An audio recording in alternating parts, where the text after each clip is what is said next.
예수님께서 부활하고 승천하신 이후에 당시 로마가 지배하고 있던 지중해 온 전역에 교회가 삽시간에 전파되었고 세워졌습니다. 그래서 교회와 성도들이 영향력을 미치기 시작했었죠. 그런데 문제가 되었던 것은 우리가 잘 알듯이 교회와 성도들은 황제 숭배를 하지 않았고 당시 로마에서나 이방 민족들이 행하던 우상 숭배 같은 축제에 참석을 하지 않았습니다. 그것 때문에 교회에는 이제 박해가 시작되었었죠. 우리가 잘 알듯이 네로 황제 시절 때에 한번 교회에 박해가 있었습니다. 그 박해 때에 사도 베드로와 사도 바울이 죽임을 당했었죠. 그런 이후에 한 30여 년 동안 교회가 또 여전히 영향력을 미치고 유지되다가 주후 90년이 되었을 때 로마에 도미티아누스라는 황제가 등극합니다. 원래는 황제가 아니었지만 이 도미티아누스의 형이 황제의 자리에 있다가 갑자기 죽었습니다. 그래서 급하게 이 도미티아누스가 황제의 자리로 올랐죠. 근데 갑자기 오르다 보니 로마의 정치나 경제 이런 것들을 통치하기가 참으로 어려웠습니다. 이 도미티아누스 황제가 한 가지 정책을 생각한 게 있었는데요. 그리스 로마 신화에 등장하는 그 신들의 형상을 만들어서 각 지역에 이렇게 설치를 하는 것이었습니다. 그래서 로마의 신들이 와서 우리 로마를 좀 축복하면 좋겠다라는 정책을 세웠었죠. 그런데 기독교인들이 로비를 펼쳐서 그 정책을 하지 못하게 되었습니다. 이 도미티아누스 황제는 아주 힘든 시절을 보냈었죠. 그러고 난 이후에 이 황제가 힘이 생겼어요. 힘이 생기고 나서 여러분 어떻게 했을 것 같으세요? 마음에 큰 다짐을 했습니다. 내가 교회와 기독교인들의 씨를 말려버리겠다. 그래서 이 도미티아누스 황제 때부터 아주 본격적으로 아주 극랄한 교회에 대한 핍박이 시작되었습니다. 기독교 역사상 가장 잔인한 핍박이 바로 이 시기 때에 있었었죠. 장사를 하지 못하는 것, 일자리를 갖지 못하는 것은 기독교인들에게 너무나 다반사였습니다. 자녀들이 학교를 가지 못하는 것도 너무나 다반사였고 어려운 나라의 구제가 있을 때 그것을 받지 못하는 일도 너무나 많았습니다. 심지어는 세금을 내는데 세금을 50%까지 물려서 경제적으로 거의 가정을 망하게 하는 그런 경우도 많이 있었습니다. 실제적으로 더 위협이 되었던 것은 이제 사자의 밥이 되게 하는 그런 일들도 있었습니다. 이런 박해가 너무나 어려웠기 때문에 우리가 잘 아는 카타콤이라는 곳으로 교회와 성도들이 피해서 들어갔었죠. 사실 로마 나라는 이 카타콤이 어디에 위치하고 있는지 여러분 알고 있었습니다. 왜 그걸 모르겠습니까? 그런데 그 안에 들어간 성도들을 잡지 못하는 것은 그 안이 너무나 복잡하게 돼 있었기 때문에 한번 들어갔다가 로마 군인들이 나오지를 못합니다. 그래서 이 로마 나라에서 꾀를 낸 게 있었죠.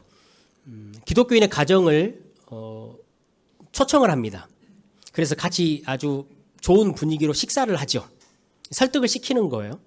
그러면서 식사를 마칠 즈음에서 부모는 여전히 같이 앉아서 식사를 하고 그 자녀들만 집으로 돌려보냅니다. 자녀들을 돌려보낼 때 그냥 보내는 것이 아니고 거기에다 양가죽이나 염소 가죽을 씌워서 보냅니다. 그러고 나서 며칠 동안 쫄쫄 굶었던 사냥개를 풀어놓습니다. 그러면은 그 부모가 보는 앞에서 그 자녀들이 어떻게 될까요? 할 수 없이 그 부모들은 카타콤에 들어가야 하는 이 비밀 암호와 같은 것을 말할 수밖에 없었죠. 그래서 로마 군인들이 카타콤으로 들어가서 성도들을 잡아오면 그것을 저녁에 자기들 잔치를 하면서 기독교인들을 기둥에 묶습니다. 기름을 바르고 묶어서 불을 태우죠. 왜냐합니까? 기독교인들 때문에 로마에서 도망 나갔던 그리스 로마의 신들이 이 불빛을 보고 등대 삼아서 돌아오기를 바라는 마음에서 그렇게 한 것이에요. 돌아와서 우리 로마를 축복해 주세요라는 그러한 행위를 했던 것이죠. 성도 여러분, 계시록의 성도들이 이런 일들을 자신의 삶 가운데서 당하면서 어떤 생각을 했을까요?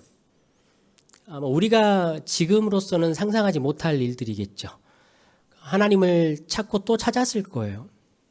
하나님 언제까지이고 하나님 내가 어떻게 살아가야 합니까? 하나님 나라가 임했다라고 말하는데, 하나님의 다스림이 있다고 말하는데 저희는 어떻게 견딜 수 있을까요? 이런 기도들을 여러분 하지 않았겠습니까? 근데 우리가 요한계시록 앞에 1, 2, 3장에서 잘 보았듯이 교회와 성도들은 변질되기 시작했습니다. 어떤 사람들은 황제 숭배를 하는 교회가 있었었고, 또 쾌락에 빠지는 교회들도 있었었고, 음란에 빠진 교회들도 있었었고, 이단과 영적인 사설에 빠져서 자신들의 위로를 받으려고 했던 사람도 있었었고, 교회가 사랑이 완전히 사라지기도 했었습니다. 여러분 잘 아시지요? 이 교회의 비율이 어떻게 되었는지. 7교회에 편지를 보냈다라는 것은 여러분이 아시듯이 상징의 숫자입니다. 단지 7교회 교회뿐만이 아니고 세계 전 지역에 펼쳐져 있는 교회라는 의미이지요. 그런데 5개의 교회는 책망을 받았고 오직 칭찬을 받았던 교회는 2교회밖에 되지 않았습니다. 이 비율은 오늘날 이 시대의 교회와 성도들의 비율이기도 합니다. 우리가 지금 같이 예배드리고 이 자리에 앉아 있지만 우리 성도들 가운데 7명 중에 5명은 타협하고 유혹에 빠지며 쾌락에 빠지며 하나님을 버리는 자들일 것이고, 2명은 힘들지만 여전히 하나님을 따라가고 있는 자들일 것이죠. 세상은 참 좋습니다. 여러분 그러시죠? 맛있는 것도 많고 재밌는 것도 많고 돈도 참 좋습니다. 또 한편으로 세상을 살아가다 보면 두려울 때가 참 많이 있습니다. 내 가정이 잘 유지될 수 있을까? 내 자녀가 세상 가운데 잘 쫓아갈 수 있을까? 하나님을 따르며 하나님의 방법대로 살면 정말로 우리가 이 땅 가운데 온전하게 사람다운 삶을 살 수 있을까라는 두려움이 참 많이 있습니다. 그런 성도 앞에 주어진 십자가, 여러분 어떻습니까? 그 십자가는 참으로 미련한 것처럼 보입니다. 우리의 삶에 가끔씩은 거리끼게도 느껴집니다. 그리고 십자가가 참 무능하게 느껴질 때가 많이 있습니다. 이런 성도들에게 하나님께서 응답을 주시기 위해서 이 요한계시록이라는 편지를 쓴 것이지요. 고통과 어려움에 있는 성도들 혹은 유혹 가운데 세상과 타협하려고 마음을 먹고 있는 성도들에게 편지를 보냅니다. 아시아에 있는 7교회에게 편지를 보냈다라는 것은 지금 이 시대의 저와 여러분에게 보내는 편지이기도 합니다. 성도 여러분, 어떤 이야기를 해주면 가장 위로가 되고 힘이 될까요? 고통에 빠져 있고 극심한 위협에 빠져 있고 유혹에 빠져 있는 성도에게 어떻게 하면 마음에 힘이 될까요? 아시아의 7교회 편지의 내용을 읽어보셔서 아시겠지만 각 교회에 보내는 편지 마지막마다 이렇게 기록합니다. 이기는 자에게는 이런 축복을 주고 이런 축복을 줄 것이다 라고 기록되어 있죠. 그런데 여러분, 어떻게 해야 도대체 이길 수 있는 것일까요? 오늘은 우리가 그 이야기를 함께 좀 나누려고 합니다. 성도들에게 무엇이 가장 위로가 되고 우리는 어떻게 이 마지막의 시대를 이기며 살아갈 수 있을까? 땅의 교회 이야기가 끝이 나고 오늘 본문 4장으로 들어오면 장면이 하늘로 바뀝니다. 그러면서 이렇게 시작하죠. 1절에 하늘에 열린 문이 있는데 나팔 소리 같은 소리가 들립니다. 이 말은 아주 확실하고 우렁찬 신호가 울려 퍼졌다라는 소리입니다. 이리로 올라오라. 마땅히 일어날 일들을 네게 보이리라 라고 이야기를 합니다. 오늘 본문의 4장 1절이 성경 전체를 통틀어서 여러분 가장 중요한 말씀 중에 하나입니다. 오늘 잘 이해가 되시지 않을 수 있지만 여러분이 예언자적인 상상력을 잘 발휘해서 이 1절의 말씀이 무슨 의미인지를 저와 함께 잘 묵상하셨으면 좋겠습니다. 열린 문이 있다라고 말합니다. 그런데 이 열린 문이라는 표현은 좀 더 정확하게 하면 이미 열려진 문이다라는 의미입니다. 여러분, 우리 이렇게 찬송하고 가끔씩 기도할 때 이렇게 하잖아요. 하나님, 하늘의 문을 여시고 우리 자녀와 교회를 축복해 주십시오라고 찬양도 하고 기도도 많이 하잖아요. 그런데 여러분, 하늘의 문은 이미 열렸습니다.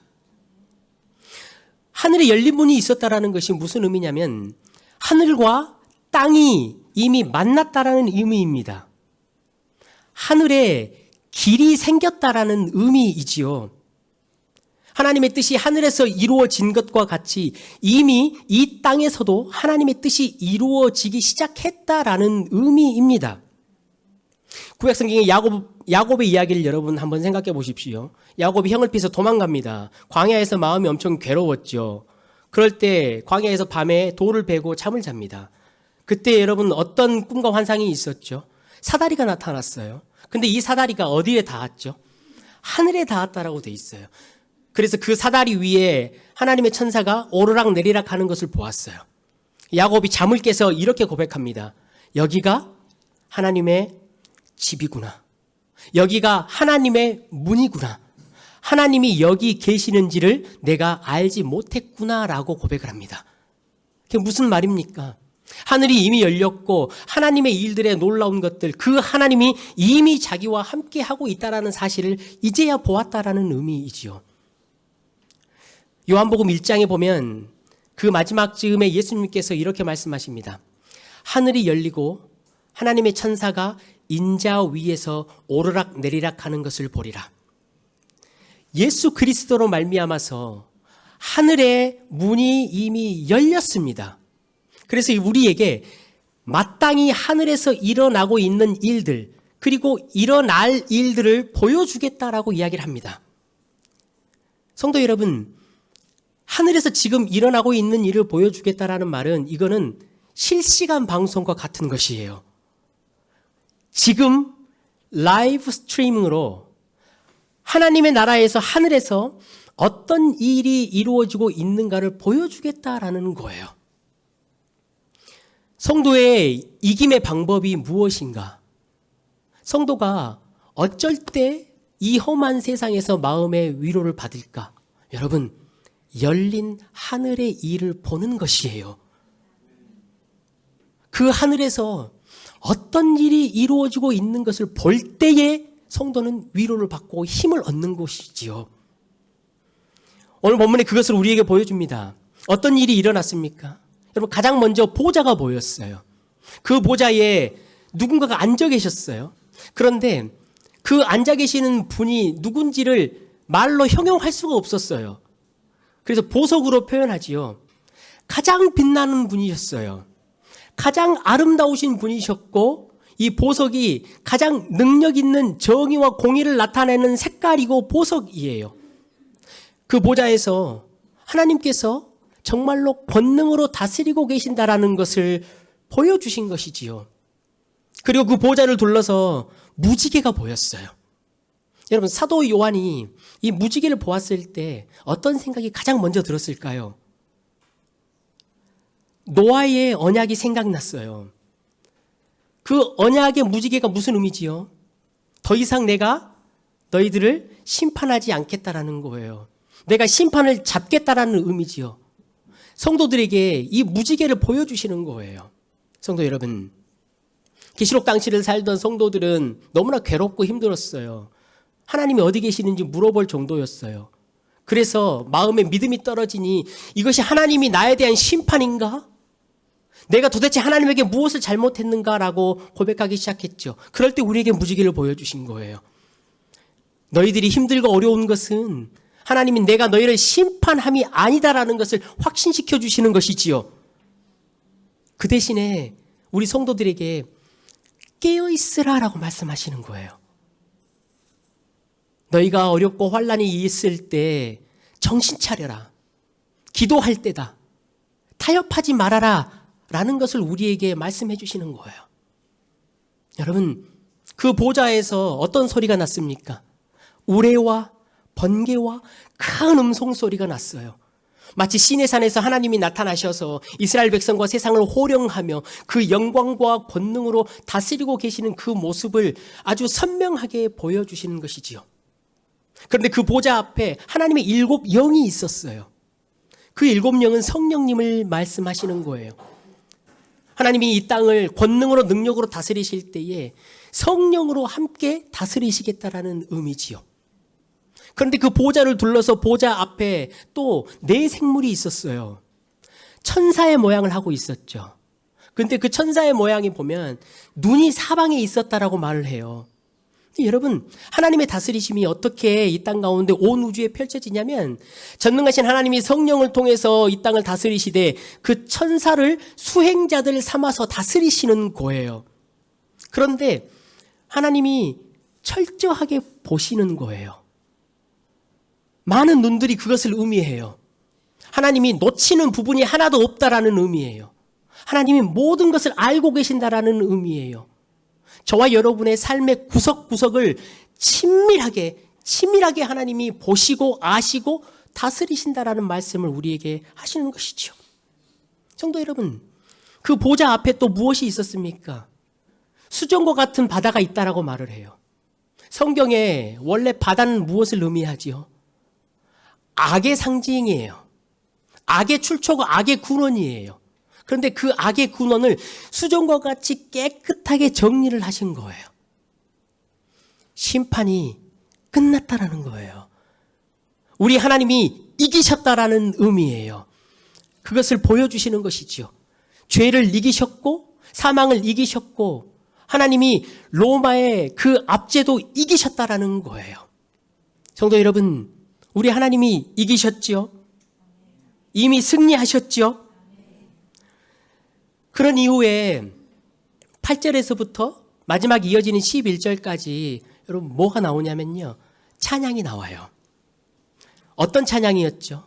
오늘도 우리 찬양팀과 함께 찬양을 했어요.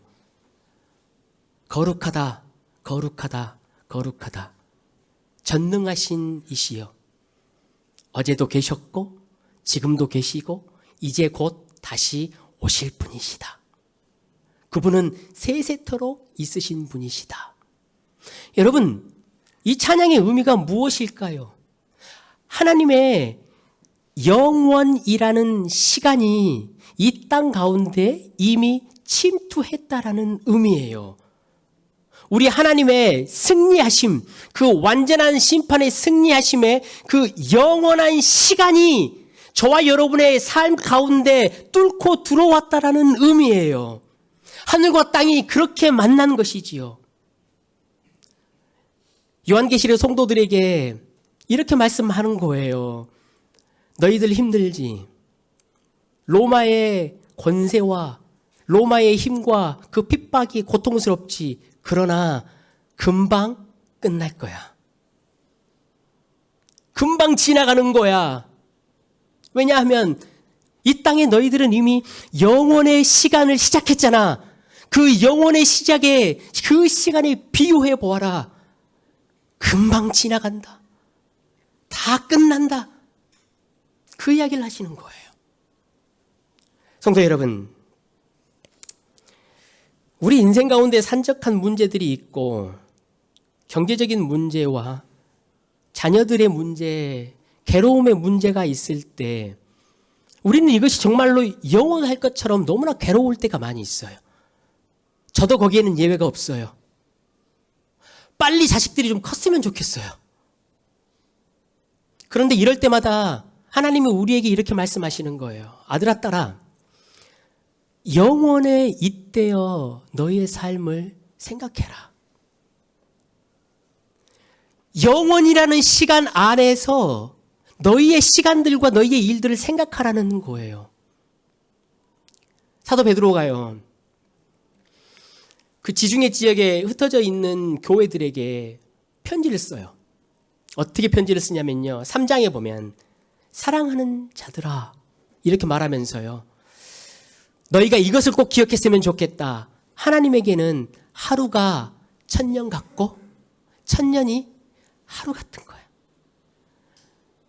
우리가 생각했을 때는 이 고통과 어려움의 시간이 1000년처럼 느껴지지만 하나님의 영혼의 시간 안에서는 하루에 지나가는 거야. 그러니 성도들아, 우리는 우리의 삶과 우리의 어려움에 집중하지 말고 의가 있는 새 하늘과 새 땅을 바라보자 라고 편지를 씁니다. 전도서 3장 11절에 제가 가장 좋아하는 성경 말씀이 거기에 기록되어 있어요. 이렇게 말합니다. 하나님이 모든 것을 창조하실 때 때에 따라서 아름답게 창조하셨대요. 그러면서요, 인간을 창조하실 때 특별히 하나님이 영원을 사모하는 마음을 그 안에 주셔서 창조하셨대요. 여러분, 영원을 사모하는 마음을 가졌다라는 것은 무슨 의미냐면요, 저와 여러분의 인생이요, 시간 안에서 유한한 것으로는 어떠한 만족도 얻을 수 없다라는 거예요. 시간 안에서 금방 사라져버릴 것들로는 우리가 어떤 기쁨과 힘과 이김을 얻을 수 없다라는 거예요. 이 땅을 살아가는 사람들이 왜 이렇게 힘든 줄 아십니까? 성도임에도 불구하고 우리가 왜 이렇게 힘들까요? 여러분, 그것이 바로 간단한 이유입니다. 이 땅 가운데 시간이 지나면 사라져버릴 것들에 우리는 가치를 투사해요. 그래서 그것을 귀하다 여기는 거죠. 부지런히 쫓아가요. 그래서 그것을 딱 잡잖아요. 그러면 시간이 조금 지나면 사라져요. 안 그렇던가요? 만족이 거기에 없는 거예요. 사라질 것들과 허망한 것들을 쫓아가기 때문에 우리 인생들이 괴로운 것이지요. 성도와 인생은요, 영원하신 하나님 안에서 만족을 얻기 전에는 그 어떤 만족도 얻을 수 없는 존재들이지요. 여러분, 천상병 시인이라고 혹시 아시나요? 저는 그분의 시를 참 좋아해요. 일상을 정말로 꿰뚫어 보실 수 있는 그 잔잔한 마음이 참 좋아요. 근데 그분 시 중에 제가 제일 좋아하는 시는 귀천이라는 시예요. 읽어보신 분 있으시지요? 그 마지막 부분에 이렇게 기록이 돼 있어요. 나 하늘로 돌아가리라. 아름다운 이 세상 소풍 끝나는 날 가서 아름다웠다 말하리라. 여러분, 이 시인이 이 시를 언제 쓰신지 혹시 아세요? 이 천상병 시인이요, 간첩단 사건에 억울하게 연루됐었어요. 그래가지고 엄청난 고문을 받았거든요. 그리고 나오셔가지고요, 몸이 다 망가졌어요. 이가 다 빠져버리고, 아이를 갖지 못할 정도의 몸이 망쳐버렸고요. 정신적으로, 육체적으로 너무나 괴로운 삶을 살았어요. 그런데 어떻게 이 시인에게 아름다운 이 세상, 소풍 끝내는 날 가서 이 세상이 아름다웠다고 말하리라. 여러분, 이게 어떻게 가능한가요? 이 시인은 신앙인이었어요. 이 시인은 믿음이 있었어요. 자신이 고통 가운데 얼마나 억울한 삶을 당하고 살았지만 그 인생이 이 땅 가운데 영원에 잇대어 보니 너무 짧은 거예요. 영원이라는 시간에서 보니까. 그리고 우리 하나님이 이미 이기셨기 때문에 이 세상에 있는 어떤 위협과 어떤 고통도 자기에게는 아무것도 아니라는 거예요. 그래서 나는 행복하다. 나는 행복합니다. 내 아내가 찻집으로 돈을 벌어서 나는 행복합니다. 아내가 돈을 벌면 행복하지요. 고전 음악을 들을 수 있어서 행복합니다. 예수님께서 걱정하지 말라고 하셨는데 내가 어찌 그 말씀을 어기겠습니까? 여러분, 그런 삶을 살았어요. 성도는 나그네입니다. 성경에서 성도는 여행자라고 이야기합니다. 잠시 왔다 가는 거예요. 여러분, 여행 많이 다녀보셨죠? 여행지 가셔가지고 혹시 숙소가 막 잘못될 때가 있잖아요. 그때 막 너무 괴로워가지고 죽을 것 같으신 적 있으세요? 음식이 막 잘못되면 깊은 절망이 와가지고 내 인생 이제 어떡하나, 끝났다, 두렵다, 이 밥 못 먹으면 진짜 끝나는데, 그런 기분이 드신 적 있으세요? 없으시죠? 여러분, 왜인가요? 여행이니까 그래요. 그런 생각이 들 때마다 어떤 생각을 드시죠, 여러분? 어떤 말 하세요? 제 1부 때 이걸 질문해 보니까 여러 가지 말이 나와요. 어떤 분은 그냥 목사님 재수 없다고 생각해요.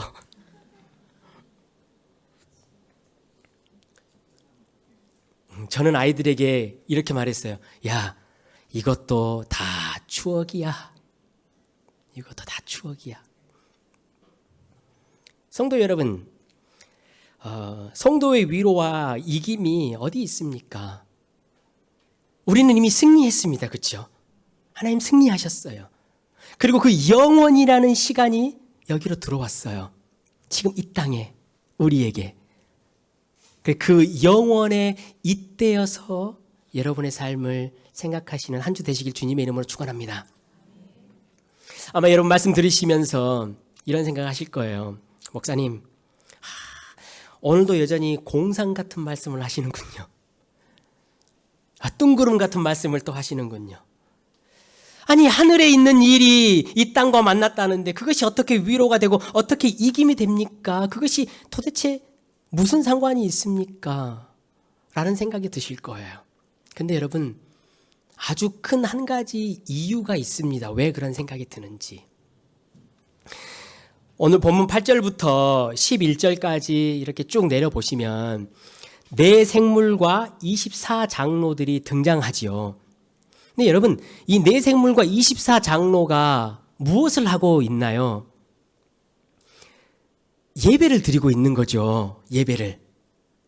하나님께서요, 하늘의 문을 열어가지고 하늘의 예배를 보여주신 이유는요, 오늘 저와 여러분이 이 땅에 살면서 드리는 예배가 그 예배를 담기를 원하시는 거예요.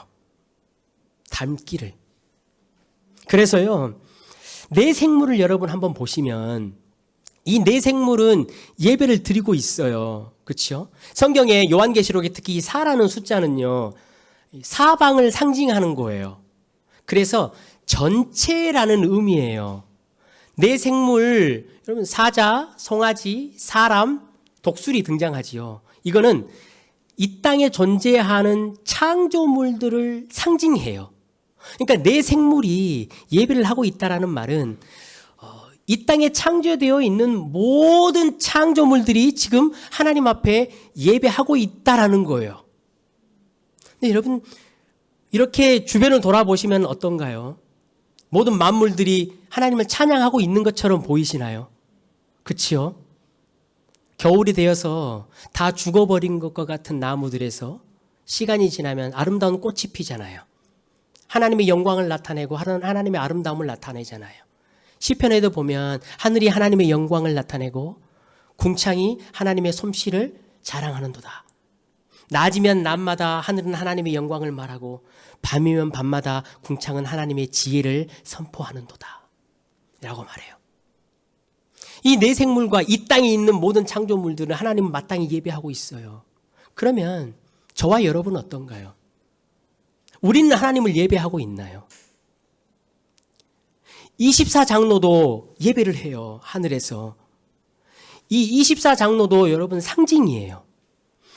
12이 구약의 지파지요. 신약에는 12이라는 숫자가 또 뭐가 있죠? 제자들 사도예요. 그러니까 이 24장로는 누구를 상징하냐면요, 구약 시대에 존재했던 모든 하나님을 따르는 성도들과 신약 시대에 존재하고 있는 모든 성도들과 앞으로 있게 될 모든 성도들을 상징하는 거예요. 그러면 그 24장로들 가운데 저와 여러분이 포함되어 있습니까? 안 되어 있습니까? 포함되어 있습니까? 안 되어 있습니까? 포함되어 있지요. 우리가 이 땅 가운데 발을 붙이고 살고 있지만 저와 여러분의 존재는 이미 하나님의 보좌 우편에 앉아서 금면류관을 쓰고 흰 옷을 입고 하나님의 자녀로서 하나님과 함께 이 땅을 다스리고 있는 자들이라는 존재예요. 에베소서 2장 5절에서 6절을 보면요, 이렇게 기록해요. 허물로 죽은 우리를 그리스도와 함께 살리시고 그리스도와 함께 일으키시고 그리스도 안에서 그리스도와 함께 하늘에 앉히셨다라고 말씀해요. 여러분, 우리는 아직 하늘나라에 안 갔잖아요. 안 앉았잖아요. 그러나 우리가 예수 그리스도 안에 있을 때 우리는 이미 하늘에 앉힌 자들이에요. 근데 이 하늘에 있는 24장로와 모든 백성들은 하나님을 찬양하는데 문제가 어디 있냐면 우리는 이 땅 가운데에서 예배를 하지 않는다라는 거예요. 왜 하늘의 일과 하나님의 영광의 다스림이 우리에게 힘이 되지 않을까? 왜 우리는 하나님의 영광스러운 하나님의 그 거룩하신 다스림과 그 권능과 능력이 이미 이기신 승리가 도대체 왜 나에게는 힘이 되지 않을까? 왜 이김이 되지 않을까? 여러분, 예배를 드리지 않기 때문에 그래요. 목사님, 예배를 얼마나 제가 많이 드리는데요. 1년만 해도 52번.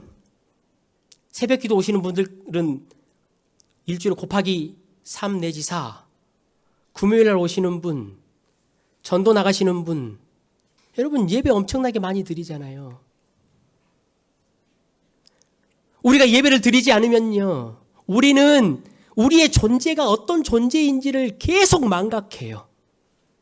이미 하늘 보좌에 앉아있는 존재인데 그걸 망각하니까요, 하나님 앞에 담대하게 못 나가는 거예요. 하나님 앞에 맡기고 담대하게 주님의 보좌 앞으로 나가지를 못하는 거예요. 하나님의 이김이, 하늘의 권능이 일할 기회가 우리에게 주어지지 않는 것이지요. 여러분, 가인과 아벨이요, 에덴 동산에서 쫓겨났잖아요. 가인과 아벨이 가장 먼저 저질렀던 죄가 무슨 죄인가요? 동생을 죽인 살인죄? 여러분, 아니에요. 성경을 잘 읽어보시면요, 가인이 가장 먼저 지었던 죄는 예배를 실패한 죄예요. 하나님 앞에 예배를 드리지 않기 때문에 자기가 어떤 존재인지를 까먹는 것이지요. 그래서 내가 하나님의 백성으로서, 하나님의 아들로서 어떻게 살아가야 하는 것이 마음속에 사라지는 거예요. 죄를 어떻게 다스려야 하는지를 잊어버리는 것이죠. 그래서 사람을 죽이는 일에 이르는 거예요. 성도 여러분, 가인은 예배 드렸죠. 예배 모양이 있었어요. 그런데 하나님은 그 예배를 받지 않으셨어요. 하나님이 받으시는 예배가 따로 있다라는 거겠지요, 여러분. 오늘 본문 10절을 같이 한번 읽어보겠습니다. 여러분, 10절입니다. 시작.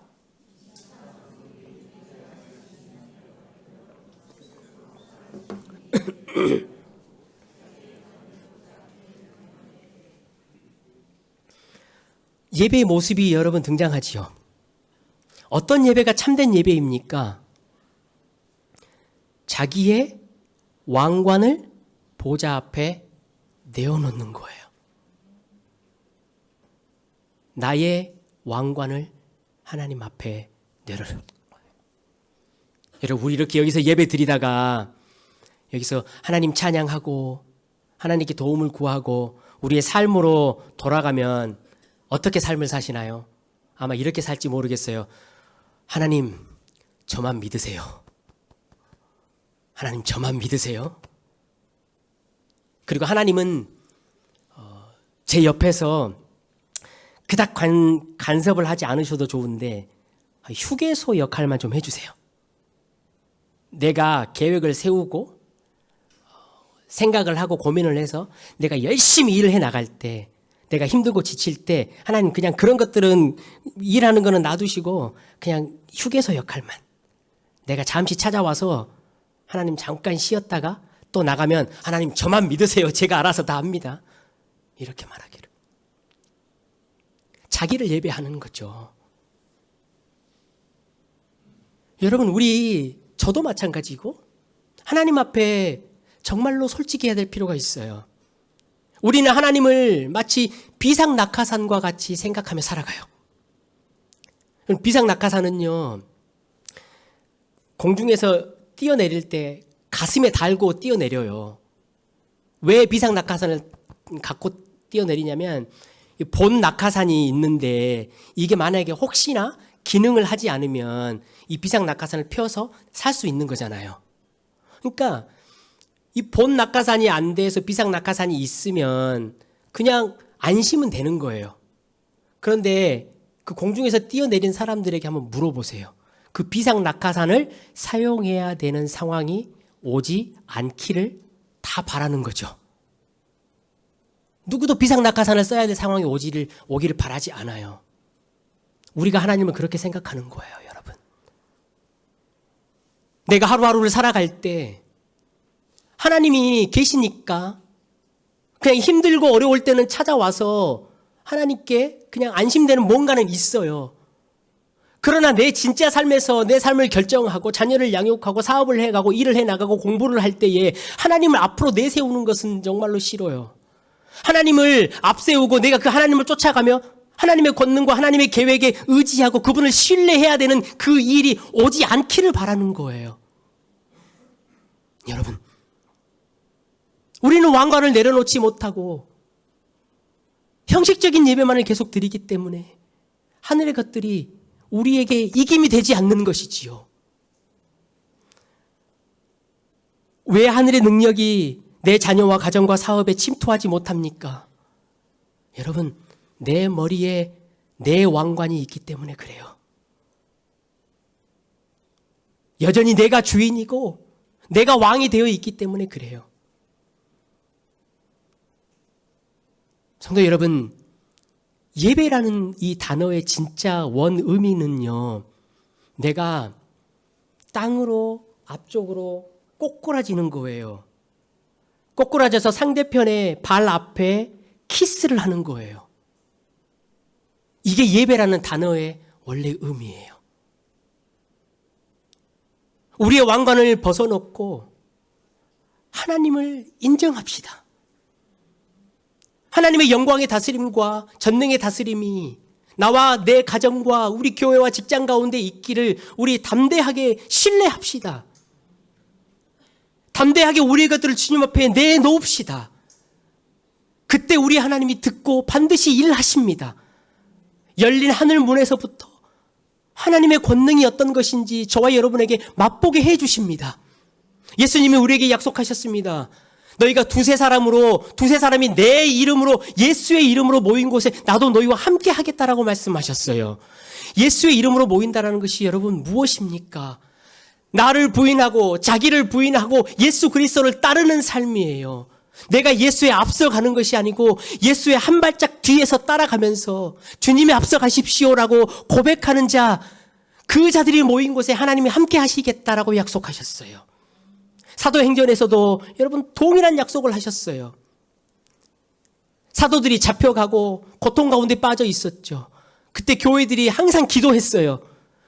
천지의 주제이신 하나님, 하늘과 땅을 창조하신 하나님, 계시록에서 오늘 24장로들이 찬양했던 것과 똑같이 찬양했어요.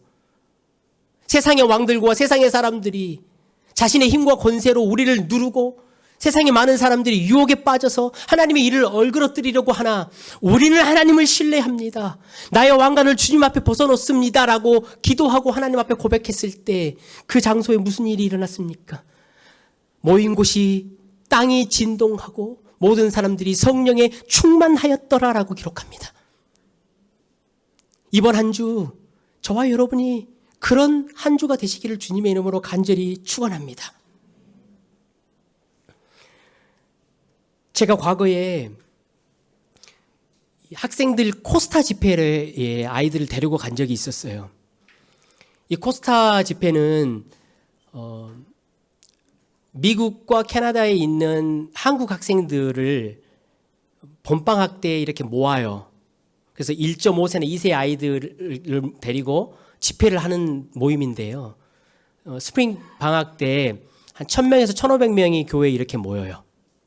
거기를 이제 제가 아이들을 데리고 갔었었는데 마지막 날 집회를 하는데요. 선교사님께서 나오셔가지고 아이들에게 이렇게 물었어요. 너희가 이제부터 너희의 삶을 하나님 앞에 내려놓고 예수 그리스도를 따르고 그분을 왕으로 모시는 삶을 살고 싶은 자들은 자리에서 일어나십시오라고 했거든요.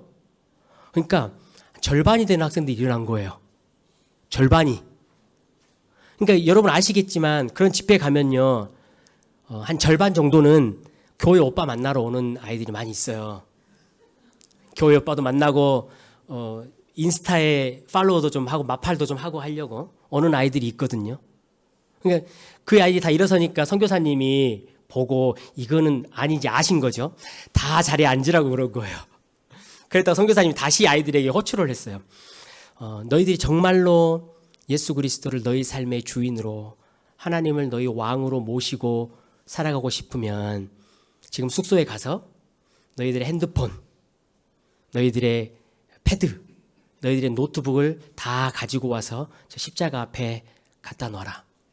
그럼 저걸 다 팔아서 우리는 북한과 아프리카에 있는 아이들을 도울 거야. 그래도 너희들이 예수 그리스도를 따르며 왕으로 삼을 거냐? 라고 질문을 했어요. 그러니까 아이들이요, 뒤쪽에 또 많이 일어나는 거예요. 그래서 제가 뒤쪽에 있으면서 이렇게 들어봤어요. 이 아이들이 진짜로 일어나? 그랬더니 어떤 아이가 이런 거예요. 옆에를 툭툭 치면서 야 핸드폰 내야 된대. 야 컴퓨터랑 다 내야 된대. 그러니까 아이들이 그래? 그럼 안 되지. 다 앉았어요. 시간이 조금 지나면서요, 그 1,500명이나 되는 그 장내가 조용해졌어요. 그때 저 맨 앞자리에 앉아있던 한 아이가 그 1,500명 중에 딱 한 명이었어요. 그 아이가요, 어깨를 이렇게 나오는 울음을 참으면서 어깨를 흑흑흑 이렇게 흑흑거리면서 그 자리에서 혼자 일어섰어요. 자신의 왕관을 주 앞에 벗었어요. 그러니까 그 아이의 앞에 하늘이 열린 거예요. 하나님의 승리가 그 아이의 인생 가운데 침투하고 하나님의 영원이라는 그 시간이 이 아이를 만난 거예요. 그 아이는 이미 성인이 됐을 거예요. 어디서 어떻게 살고 있는지 저는 잘 몰라요. 그런데 제가 확신하는 거 한 가지 있어요. 이 아이는 아주 멋지게 살아갈 거예요. 누구보다도 담대하게 살아갈 거예요. 누구보다도 자신감 있고 누구보다도 의미 있는 인생을 살아갈 거예요. 이 땅의 시간 안에서 시간이 조금 지나면 사라져버릴 것들을 쫓아가면서 그것을 가졌을 때 기뻐하고 그것을 잃었을 때 슬퍼하는 일희일비하는 그런 저차원적인 삶을 벗어나서 하나님 나라의 영광스러운 고차원적인 삶을 살아갈 것이에요. 저는 그것을 확신해요. 어떻게 확신하냐고요? 오늘 성경의 본문에 등장하는 요한에게 감동을 주셔서 요한의 눈을 열어 하늘을 보게 하셨던 그 성령님께서 그날 그 자리에 있었던 그 아이의 성령님과 동일하시기 때문에 그래요. 성도 여러분, 예수 안에서 성도는 이미 승리하였고 하나님의 보좌에 앉은 자들입니다. 왕관을 벗으십시오. 하나님께 맡기고 하나님께 담대하게 놓아놓으십시오. 우리 하나님이 반드시 들으십니다. 반드시 일하십니다. 신앙생활이 갈수록 어려워집니다. 마지막 때이기 때문이지요. 어디에서 위로를 얻으실 것입니까? 성도의 이김은 도대체 어디에 있습니까? 하나님께서 오늘 저와 여러분에게 이렇게 말씀하십니다. 이리로 올라오라. 이미 승리한 하늘의 교회를 우리에게 보여주시고 영원히 다스리시는 그 하나님을 우리에게 보여주십니다. 그 하늘이 땅으로 침투하였습니다. 이번 한 주 영원에 잇대어 살아가시는 한 주 되시기를 축원합니다. 우리의 왕관을 벗어놓고 하나님 앞에 담대히 예배하는 한 주 되시기를 주님의 이름으로 축원합니다. 요한의 성령님께서 우리 안에 계신 성령님과 동일하신 분입니다. 이번 한 주 우리의 눈과 귀를 열어 하늘의 놀라운 것들을 보여주실 줄로 믿습니다.